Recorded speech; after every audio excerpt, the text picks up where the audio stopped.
අයිබෝන් අපි මේ ගෙවීගෙන යන සතිය දිහා බලද්දී විශේෂයෙන්ම ලෝක භූ දේශපාලනය තුළ ඉතාම වැදගත් සතියක් තමයි මේ විදිහට ගත වෙගෙන යන්නේ. විශේෂයෙන්ම අපි එහෙම කියන්න හේතුව තමයි ඇමරිකාවේ ජනාධිපතිවරයා ඩොනල්ඩ් ට්‍රම්ප්ගේ ඍජු නියෝගය යටතේ වෙනිසුලාවේ ජනාධිපති නිකලස් මදුරෝ අත්අඩංගුවට ගැනීම සිද්ධ වෙනවා. විශේෂයෙන්ම මේක සිද්ධ වෙන්නේ ඇමරිකාවේ ඩෙල්ටා බලගණය. අපි කියනවා ඩෙල්ටා ෆෝස් එක කියලා. ඩෙල්ටා ෆෝස් ටීම් එකක් කෙලින්ම වෙනිසුලාවට කඩාගෙන වදිනවා. අපිට මේක ආක්‍රමණයක් කියලා කියන්නත් පුළුවන්. ඉතින් මේ විදිහට කඩාගෙන වැදිලා ජනාධිපතිවරයාව අත්අඩංගුවට ගැනීම සිද්ධ වෙනවා. ඉතින් මේ සිද්ධියට කලින් විශේෂයෙන්ම ඇමරිකාවේ ජනාධිපතිවරයාගේ ඍජු නියෝගයත් එක්ක වෙනිසුලාවේ හමුදා මරමස්ථානවලට ඉතා දැඩි ප්‍රහාරයක් එල්ල කරනවා. විශේෂයෙන්ම ගුවනින් තමයි මේ ප්‍රහාරය එල්ල කිරීම සිද්ධ කරන්නේ.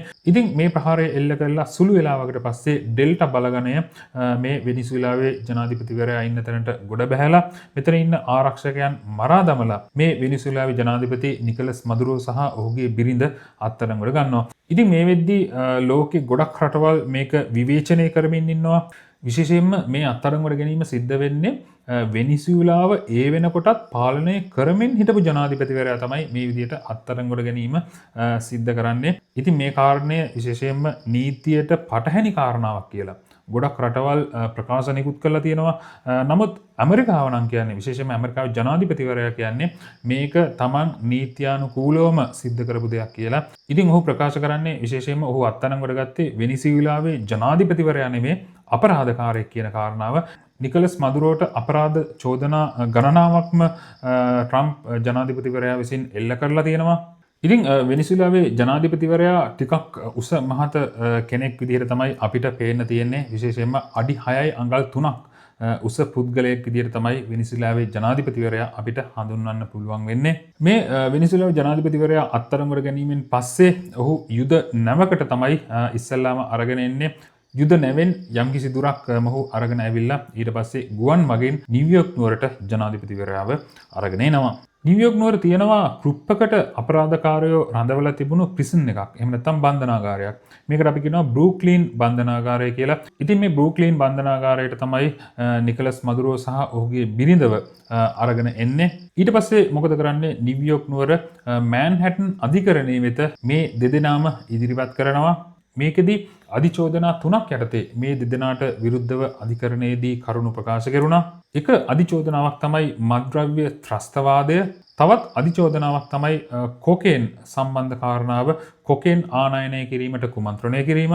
තවත් අධිචෝදනාවක් තමයි ස්වයංක්‍රීය තුවක්කු සහ විනාශකාරී ද්‍රව්‍ය තමන් සන්තකයේ තබාගෙන සිටීම කියන මේ අධිචෝදනා තමයි මේ දෙදෙනාටම එල්ල වෙලා තියෙන්නේ. විශේෂයෙන්ම නිකලස් මදුරෝගේ බිරිඳට මද්‍රව්‍ය සම්බන්ධ චෝදනා තමයි ඍජුවම එල්ල වෙලා තියෙන්නේ. ඉතින් නිකලස් මදුරෝ මැන්හටන් බන්ධනාගාරයේදී මේ විනිසුරුවරයා ඉදිරියේදී මම වැරදිකාරයෙක් නොවේ, මම නිවැරදිකරු, මම තවම මගේ රටේ ජනාධිපතිවරයා, ඒ වගේම තමයි පසුගිය 3 වෙනිදා ඉඳන් මාව පැහැර ගැනීමකට ලක් වෙලා තියෙනවා කියලා මේ මෑන්හටන් බන්ධනාගාරයේ විනිසුරුවරයා ඉදිරියේදී මේ ජනාධිපතිවරයා ප්‍රකාශ කරලා තියෙනවා. ඉතින් ඒ වගේම තමයි නිකලස් මදුරෝගේ බිරිඳත් මේ අවස්ථාවේදී තමන් නිර්දෝෂී කියලා ප්‍රකාශ කරලා තියෙනවා. මේ නඩුකටයුත්ත පැය භාගයක වගේ කාලයක් තමයි මෙතන තිබිලා තියෙන්නේ.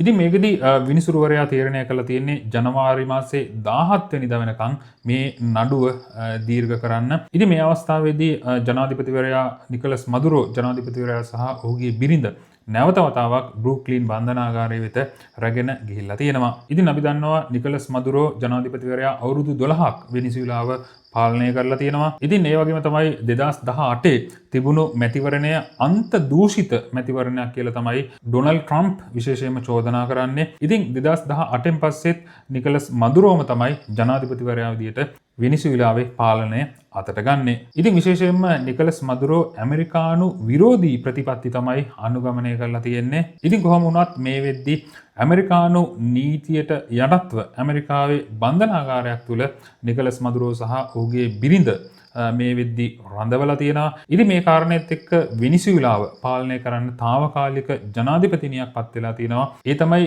වෙනිසුලාවේ උපජනාධිපති 56 හැවිරිදි ඩෙල්සි රොඩ්රිගස් වෙනිසුලාවේ අන්තර්වාර ජනාධිපතිනිය විදියට මේ වෙද්දි පත් වෙලා තියෙනවා. ඉතින් විශේෂයෙන්ම ඩෙල්සි රොඩ්රිගස් ඇමරිකාවත් එක්ක සහයෝගයෙන් වැඩ කරන්න කැමතියි කියලා ප්‍රකාශ කරලා තියෙනවා. විශේෂයෙන්ම ඇමරිකාවේ ජනාධිපතිවරයා මේ ඩෙල්සි රොඩ්රිගස් පත් වුණාට පස්සේ ප්‍රකාශයක් නිකුත් කරලා තියෙනවා. ඒ තමයි මේ ජනාධිපතිනිය ඇමරිකාවත් එක්ක සහයෝගයෙන් වැඩ කරේ නැත්නම් දෙවනි ප්‍රහාරයකට යන්න සූදානම් කියලා ඇමරිකාවේ ජනාධිපතිවරයා ප්‍රකාශයක් නිකුත් කරලා තියෙනවා. ඉතින් කාරණා ඔහොම වෙද්දී විශේෂයෙන්ම රටවල් ගණනාවක් අපි කලින් කිව්වා මේකට විරුද්ධව ප්‍රකාශ නිකුත් කරලා තියෙනවා කියලා. විශේෂයෙන්ම අපි දන්නවා වෙන රටක් මේ වගේ ක්‍රියාමාර්ගයක් ගත්තොත් එහෙම ඇමරිකාව කොහොමද මේකට විරුද්ධව කටයුතු කරන්න කියලා.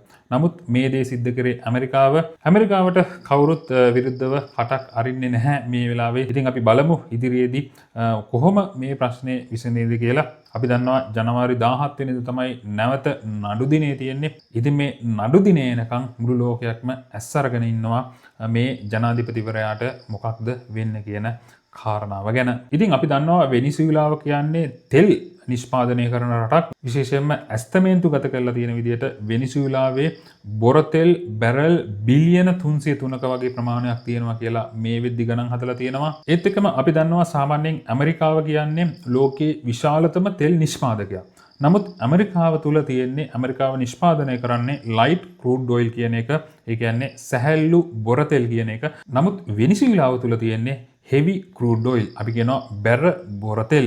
ඉතින් සාමාන්‍යයෙන් light crude oil එකට වඩා heavy crude oil එක වටිනාකමින් වැඩි. විශේෂයෙන්ම ගුවන් යානා ඉන්ධන නිෂ්පාදනය කරන්න, ඒ වගේම කර්මාන්ත ශාලා බලගන්වන්න මේ heavy crude oil තමයි පාවිච්චි කරන්නේ. ඉතින් ඔයාලට අමුතුවෙන් කියන්න ඕනේ නැහැනේ ඇමරිකාවේ අභිප්‍රාය වෙලා තියෙන්නේ මොකක්ද කියන කාරණාව. ඉතින් ඇමරිකාවට මොකක් හරි අවශ්‍ය නම් රටක ජනාධිපතිවරයෙක් උස්සලා හරි මේ දේවල් සිද්ධ කරගන්න ඕන් පසුබට වෙන්නේ නැහැ. ඉතින් මෙච්චර තෙල් සම්පතක් තිබිලත් අපි දන්නවා වෙනිසුලාව කියන්නේ ඊටාම දිලිඳු තත්වයට පත් වෙලා තියෙන රටක් කියලා. ඉතින් මේ විදිහට ශාස්ත්‍රීය වෙලා තිබ්බ මේ විදිහට දියුණු වෙලා තිබ්බ වෙනිසුලාව මේ වගේ දුප්පත් අඩියකට පත් වෙන්න ඇමරිකාව අතපොවලා තියෙනවා කියන එක ප්‍රසිද්ධ රහසක් මේ වෙද්දි මුළු ලෝකයටම තියෙන. ඉතින් ඇමරිකාව දිගින් දිගටම සම්බාධක පැනෙවුවා වෙනිසුලාවට.